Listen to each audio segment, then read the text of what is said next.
twongeye kubasuhuza cyane tubahaye ikaze nanone mu biganiro byacu dukunda kugira kuri iyi chaîne ya Evangelizero Monde.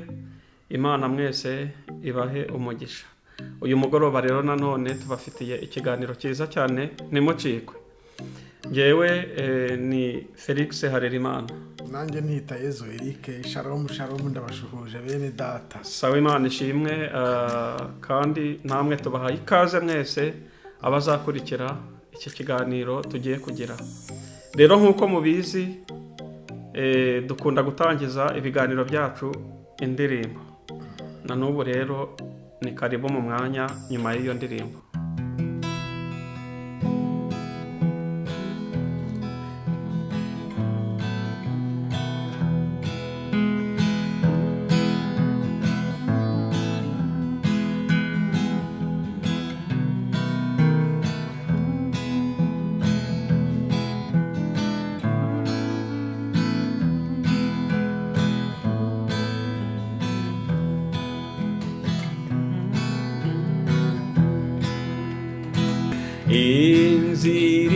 Inziriraru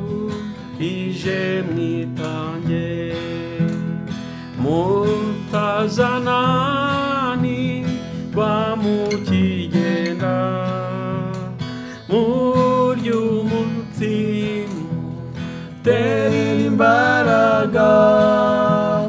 numwe no kumazi y'ubugingo muryumutima tera imbaraga numwe no kumazi y'ubugingo nuko mukora imirimo yanyu nzajya mbafasha mu mibabaro Uitanganza mugororera ndazavumuse cyutambitse uitanganza mugororera ndazavumuse cyutambitse komukore nuko mukori mirimo yanyu nzajya mbafasha mu mibabaro uitanganza mugororera ndazavumuse cyutambitse uitanganza mugororera ndazavumuse cyutambitse. Haleluya. Nkuko narindi babwiye mbere y'iyo ndirimbo ko tubafitiye ikiganiro cyiza ngewe na mwene data Eric. Rero ndagira ngo tuvuge ku kintu bita gukurikira inzozi cyangwa se follow your dreams. Nabyo twaje twambara uyu munsi twahisemo no kubigira umwambaro. Ikiro ni igice cya mbere kugira ngo iki kiganiro follow your dreams. Undi yo bavuze gukurikira inzozi kuri Eric baba bashatse kuvuga iki? Ntekereza ko ni ikintu kinini ahubwo dushobora kwibaza ngo ni izihe nzozi uko hari byazwose umuntu wese abafite iyo bavuze ngo kurikira inzozi zawe ntekereza ko niyo turebye muri Bibiliya tubona abantu bagiye bagira inzozi barota. Ikiro ni ikiganiro gikomeye nkuko bimbajije ntabwo turi buhita tugisubiza aka kanya ahubwo abazashaka kugikurikira bazagenda bumva uburyo inzozi arizo tugomba gukurikira ahubwo dushobora yenda kuza guheraho tukavuga ngo bitangira ni ryari umuntu arota ashobora kubitera kugi cyangwa se bituruka n'iki cyangwa umumaro inzozi mu buzima bw'umuntu zigira. Ariko iyo bavuze kurotoreza gukurikira inzozi zawe ni ukuvuga ngo kugeza zisohoye ni ugukurikira icyo wagambiriye gukora mu buzima bwawe, icyo wumva wakora, ibitekerezo byawe bijya biguha kugeza gisohoye. Icyo ngicyo rero gishobora kuba bimwe mu byo urota nawe wabikozaho intoki ukumva ntibizasohora. Bajya banavuga ngo icyo uri cyo ngo umuntu aba ari cyo none uyu munsi, icyo uzaba cyo icyo uzaba cyo umaze igihe kinini ukirose uri cyo none mu bitekerezo cyane. donc kitarasohora nuko kitarava mu mutwe, design ufite mu mutwe ngo uyishyire mu bikorwa tuyibone. Kuko nibi batima tubona aya mazu manini, umuntu buriya ngo wabitekereje ko habaho ikintu kimeze kuriya ngo yarafite mu mutwe, ubwo arabifata arabishushanya ati iki kintu cyaba kimeze gutya, none hagihaye abashinzwe kubyubaka barakireba barahita bacyubaka. Ariko icyo kintu cyari mu mutwe w'umuntu. Nuko ngo mu muntu rero wenda icyo navuga hano mu muntu aho ibitekerezo bye bigarukira ni nako icyo ngicyo azashyira mu bigaragaro kizaba kimeze. ZIRIK muri we hashobora kuba harimo icyetaje kinini cyangwa harimo akazu gato, biterwa n'inzozi ufite n'ibitekerezo ufite. Ibyo uvuze ni ukuri. Ubundi inzozi icyo nicyo twari turimo tuvuga uyu munsi, ibintu utararota wowe, za nzozi turimo tuvuga, ibintu washyize mu mutwe wawe, ibintu wapuraninze cyangwa irindi, noneho reka tunabigize tubiremereze cyane, ihishurirwa ufite. Kuko wabona umuntu akubwira ati niwe wari umugore wo mu nzozi zanjye, iri ni ryo torero ryo mu nzozi zanjye, iyo niyo nzu yari mu nzozi zanjye. Ni ukuvuga ngo bene data mudukurikiye, inzozi utararota ntuzigera uzikabya. Ariko nanone izo warose udashaka gukabya nta muntu n'umwe uzigera uvuka, nta n'uwo uzabyara uzazikabya. Ndagira ngo yenda tuze kwihuta dukoreshe Bibiliya. Turebe ngo kuki dushaka kubwira abantu, yenda n'insanganyamatsiko izamara igihe kinini, dushaka kubabwira ngo nimukurikire inzozi zanyu. Mbese mu buzima wikurikira abantu, wikurikira igihiriri, wikurikira ikigurupe, kurikira ibyo urimo werekwa n'iby'Imana irimo ishyira muri wowe, n'inzozi urimo urota, kubera yuko izozo nyabuneka wikurika inyuma y'inzozi z'abandi. Ahubwo ntahita mbaza abadukurikiye, inzozi zawe nizi voilà, icyo nicyo abantu bareba. None reka dukoresha yenda igitabo cy'itangiriro kugira ngo nkubwire, kugira ngo kuri iyo sije tugume kuyiganiraho kandi turi biri tereze interesa, kugira ngo tunafate hano. Urabona muri igitabo cy'itangiriro ibice 37 hari uburyo, hari umuntu wabanje kugira inzozi kandi urareba uburyo yazikurikiye. Nshaka gushaka muri iki kiganiro tuzakunda kugenda dusesengura cyane cyangwa tugaruka ku mibereho ya Yosefu n'icyatumye Yosefu aba Yosefu, inzozi yarose ko byageze n'igihe nawe atangira ahubwo kuzajya azirotorera. Ubundi iyo bashije gukurikira inzozi zawe ukazubaha, birakorohera no kurotora iz'abandi, ukunda isobanura ukabigisha n'uburyo bazazikurikira. Noneho hano mu bice 37 uhereye ku murongo waho wa 7 arimo arabwira bene se, arabinginga. Yenda reka dore ku wa 6 yego arababwira ngo niko biranditse ngo, arababwira ati ndabinginze nimwumva inzozi narose.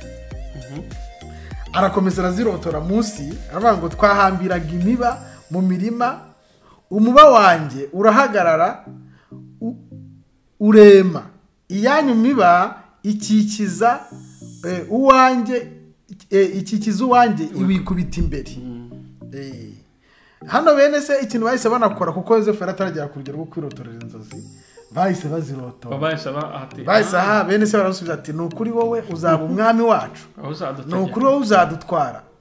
Izo nzozi ze n'ayo magambo ye bituma barushaho kumwanga. Bisobanuye iki rero? Hari inzozi wowe warose Félix udagishobora no kwirotorera, ariko abisi iyo bakubonye buryo utangiye gukora kuri piano cyangwa bakakubona watangiye gukora chaîne nk'iyi ngiyi ya Evangeliseur Monde, bo batangira kurotorera izihazaza zawe. Ari nayo mpamvu kino kiganiro tugiteguye ni ukugira ngo tubwire abantu yuko mu buzima bwawe inzozi warose, abantu bakwegereye, abo mu bana, mbese abantu bose bakwantuye, ikintu bazagufasha ni kimwe gusa, ni ukuzirotora, ariko ntibazigera bagufasha kuzikurikira. Wowe n'umutima nama wawe ni wowe ugomba gukurikira izo nzozi, kuko nizawe. Burya nabo bagira izindi barota, hari n'abazazirotora nibamara gusobanukirwa neza aho uri kugana, batangire kuguca intege niko byagenze ariko ibyo bintu urimo ati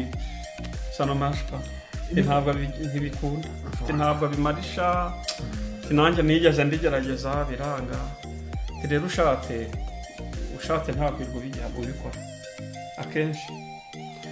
nurabona hano turi kuri kino gitabo cy'itangiriro twavuga ngo Imana ishimwe twabada ariko teme ikiganiro avuga ngo kurikira inzozi zawe noneho cyangwa mu yandi magambo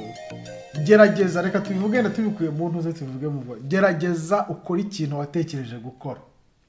yego cya kintu kikubyina nibwo busobanuro bwawe niyo waratekereje kugura inzu nziza bikurikirane uzahagera uyiguze yego ariko twe uko tutazibanda ku by'umubiri cyane n'ibisanzwe tuzajya mu by'umwuka yego abantu kugira ngo batwumve neza ariko nanone turibukisha abantu yuko ntago ushobora gufata iby'umwuka ngo bisobanuze iby'umubiri nk'uko nawe udafata iby'umubiri ngo bisobanuze iby'umwuka ahubwo umwuka we adufasha gusobanura ibintu byose adufasha gusobanura ubwe ndetse tugasobanura n'ibindi byose bidutandukanije ariko ibi byose bitukoreramo ni ukuvuga ngo umwuka wera atubamo iby'umubiri nabyo bitubamo umwuka adufasha gusobanukirwa neza iby'umubiri aha rero icyo nshaka kuvuga ni igiki izi nzozi ushatse kuvuga ko tutagomba kwibanda ku by'umubiri kubera ko twe tutarabizi oya ibyo nta hantu bitandukaniye nuko yabaga ngo nge rero ngo hoya nge ntabwo nduwinaha twebwe iwacu ni mu ijuru dutegereje umukiza akazaba ariko kandi bamutegerereje mu isi savedi baracyari mu isi baracyambaye buriya baravuga ngo mu kinyarwanda gisa vanga utamenye yava ntamenye yajya kuko aho umukiza dukura mu mubiri atujyana mu bugingo buhoraho cyaba ikibazo rero n'ubundi kandi bavuga ngo buryo ukiza indwara n'uyimenya niwe ubasha kuyiganira utarigeze uba mu mubiri cyangwa ngo umenye uburyo umubiri ugora n'uburyo umubiri umuntu awutegurirwamo kuzabona Imana ikazatwambika undi umubiri utari witwambaye utaramenya iby'isi mbese biragoye kugira ngo uzamenye aho Imana yagukuye nta gaciro umuntu uramutse utazi iyo uvuye ntushobora guha agaciro iyo ujya naho umuntu akujyana no hakujyanye ntubiha agaciro birakwiriye ko ahubwo twe twiga cyane tukiri muri iyi buzima twiga cyane iby'ubu buzima kuko n'ubundi byaho tujyaho utujyana yarahanze ni ukuvuga ngo uyu mwami Yesu we izi nzozi yazirose kera inzozi ze yarazikabije urabizi ko yagiye ahuramo n'imitego nabyo ushatse zanya twereka abantu ariko kugeza kuri uyu munsi yakabije inzozi zari ugucungura umugeni yarangiza akazamwishyira yateguye uburyo bwose buhoraho we umugeni yifuje twavuga tutamena yaramubonye nibyo none dusubire yenda turagenda twunganira kuko ntabwo uyu munsi naje nk'umutumirwa ahubwo kino kiganiro tuzakunda kugikora tutari muri deba cyangwa discussion z'abantu barwana nk'uko abandi bantu babimenyera ahubwo twuzuzanya aya magambo rero avuze iki akenshi twebwe iyo tuvuze ngo twarose reka twe kuvuga inzozi zisanzwe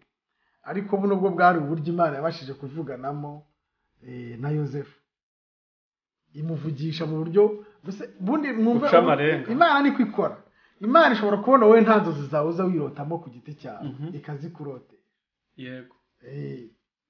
Yosefu ntago we yari yigeze abwira ibitekerezo bye ko ashobora kuzaba umwami ariko iyo Imana imaze kuzicisha muri wowe urundi rugendo nubwo mu rugendana n'Imana ariko urugiramo uruhare yego urugiramo uruhare ni naho rero twebwe dushaka kuzereka abantu kubabwira gukurikira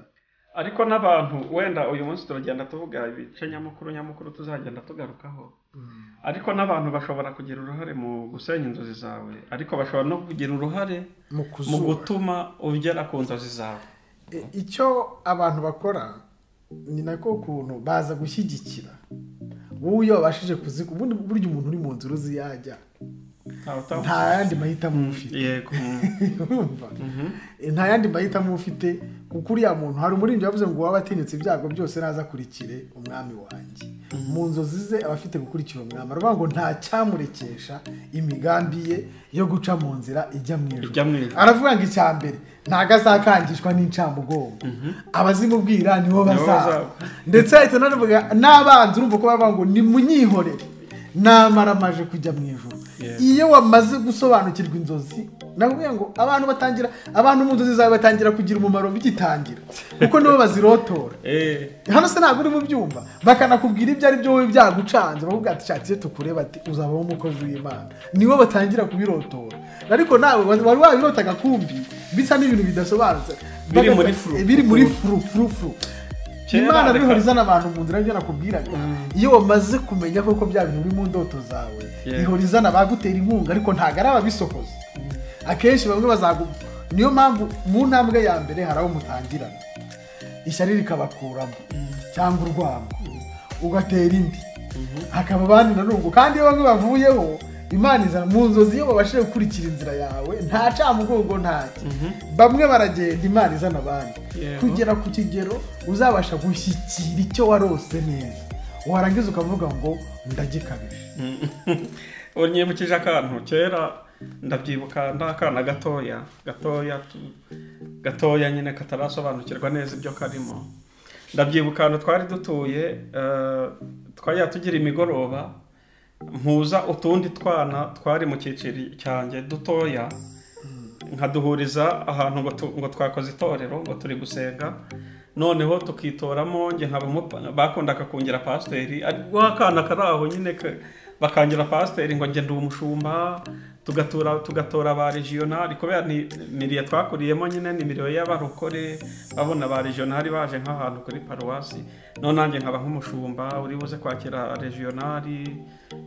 cyangwa se nkaba umuyobozi wa korali turi utwana duto dukina iby'abana birya bita gukina iby'abana hakavamwe abaririmbyi hakavamwe abadiyakoni bajya kwiyopipa guteka ariko iyo ndebye nsanga uko twabikinaga utwo twana twose n'uburyo twagiye dukora twidevelopa noneho ibintu byacu byitendura twese hafi ya twese turi abakozi b'Imana. Dufite gitari zo mu biti twabaga dufite gitari zo mu biti n'amaradiyo twakoze mu mitumba y'insina twayibaje neza ngo ni amabafure urumva n'amasentetizeri nyine twabaje yo mu biti yo mu duti gutyo n'imodoka twakoze mu biti ariko twicaraho gutya gifite igihembo ukagenda ugikurura ngo ni imodoka ngo warengo regional arahageze nuko ariko iyo ndebye nsanga ushobora kugira mwene izo nzozi gutyo mu buryo nk'ubwo buri furu ariko mwagenda mukura mukagenda mubona wa muhamagaro uri kugenda ugukurikirana kuko aho ntangiriye gukurira ntangiye kwiga ngeze muri segonderi wagumye gukurikira cya kintu mwakira bakajya bantura ngo niwe ngo perezida wa groupe protesta aho ngiye ngo niwe muyobozi wa korali aho none na n'uyu munsi ndaha ngaha i Burayi bikomeje kunkurikirana na n'ubu ndi muri kariyeri yivuga buto bya bindi wakinaga uri umwana yego uyu munsi wa none bo ikintu nagiye nashaka kuvuga kuki dushaka turimo turavuga icamake kuki dushaka kuvuga kuri iri jambo inzozi ubundi ni ijambo rirerire no inzozi impamvu tuzivuga kandi dushaka no kubwira abantu ni ikintu nyine burya ibintu byose abantu badufasha kubikora ariko nagira nkubwire ko mu bijyanye no gukabyiza inzozi umuntu avuka ari wenyine ni nge gusa burya nupfa utaguze imodoka we Félix uragomba kuyigura ari iri mu nzozi zawe nta umuntu wundi usize uzayigura mu kintu nta uzayikugurira umwana wawe ashobora kuzayigura ariko si wowe uyiguze yego hari inzozi rero zo ntago abana tuzabyara bazazikabyiza ariko se ntabwo ushobora gutekereza inzozi umwana wawe akaba ari we zanze zizasohoramo cyangwa sinko nabivuga ibyo ngibyo ntago ziba ari inzozi zawe ufatiye ku rugero se rwa Dawidi na Salomo buriya Dawidi Imana yari yaramusezeranyije ko azayubakira inzu ariko Imana iza kubihindura nabwira ngo cyokora ntukiyubatse ngo ahubwo umwana wawe Salomo ziriya nzozi Dawidi yakabije biriya bintu nubwo Salomo yabubatse rukamwitirirwa ariko muri reality hari ruriya rusengero n'urwa Dawidi ruri mu nzozi za Dawidi nuko yitwaye ni nk'igihano muri izi nzozi tuvuga turota zishobora ikintu ushaka kubwira ni kimwe mu bintu Imana yaritegerejemo Salomo bikomeye ntabwo kubaka urusengero Imana yararwemereye Dawidi cyakoze usanga hari inenge zatuma atarwubaka bivuga ngo Dawidi inzozi ze yari yazigezeho nicyo ushaka kubwira twebwe mu mahirwe no kubana n'Imana hari igihe hari ibyo dushobora kuva kuri iyi si bimwe n'Imana twarabirose kandi itari binabidukeneyeho ariko yabihaye agaciro iduha umugisha wo kuba dukomokaho bazabyusa birashoboka za ariko urumva urabizi ko niwe watangiye ibikoresho yamutegeranyije ibintu byose arabyegeranya ntabwo rero bavuga ngo Dawidi yapfanye iyo nzozi Dawidi yapfuye urusengero arwubatse kuko n'Imana yamuhaye umugisha w'ibyo bitekerezo yamufashe nk'uwarwubatse n'urusengero Salomo yubatse igishushanyo mbonera cyakozwe na Dawidi n'abantu yakoresheje bari abantu bakunze se w'icyo yakoze ni ugushinga inkingi Dawidi yacukuye kwa ni nk'uko twabivuga ni ukuzamura ibyo Dawidi aho yashije atushije we arahose ubitekereje wakumva ko yari arimo yise inzozi za Dawidi ariko burya reka nkubwire iki kintu cyumve ntabwo izi nzozi tuvuga ari ikintu kiherediteri ni ikintu wowe wiyumvamo udahuje na mama wawe udahuje na papa udahuje n'undi muvandimwe uzi impamvu bivuga nuko Imana ifite ubushobozi bwo kurotesha buri muntu wese mu muvindimwe inzozi agomba kuzakurikira oya tuvuge urugero cyakoze muri izi nzozi abantu bashobora kurota ibintu biri identique biri bimwe tuvuge urugero nk'ubu ntekereje kubaka ngakora n'igishushanyo mbonera cyanjye noneho ngapfa ntabikoze ariko cya gishushanyo mbonera uzagitora ati Félix yagambiriraga kubaka inzu imeze itya dore n'igishushanyo mbonera yasize mu by'ukuri nubwo wa muntu yubatse inzu ariko ya nzu sapurusa inzozi ni izanjye nyine muri kino kiganiro tuzaganira uburyo n'inzozi wasiga udagize udashohoje zishobora gusiga abazazusa ariko zigakomeza kuba inzozi zawe ariko bidakuye uko ugiye kubanza kusi zawe nawe adafite izindi agomba kuzakurikira ziwe wenyine icyo kintu tuvuga buri muntu wese Imana ifite ubushobozi bwo guha buri muntu wese izi nzozi tuviga ntabwo ubundi birabaho ntabwo Imana ikindi nzozi ni iki inzozi ni ibintu bikomeye wowe Imana ikuremera kuzageraho ndashaka kuguha urugero rworoshye uyu munsi hari inzozi turota ngewe niba ntumva ko warose kuzakorera Imana ukayicurangira ukanabitangira nagira ngo ubwire ko bikoze muri umuna wawe ntago arimo akabya inzozi zawe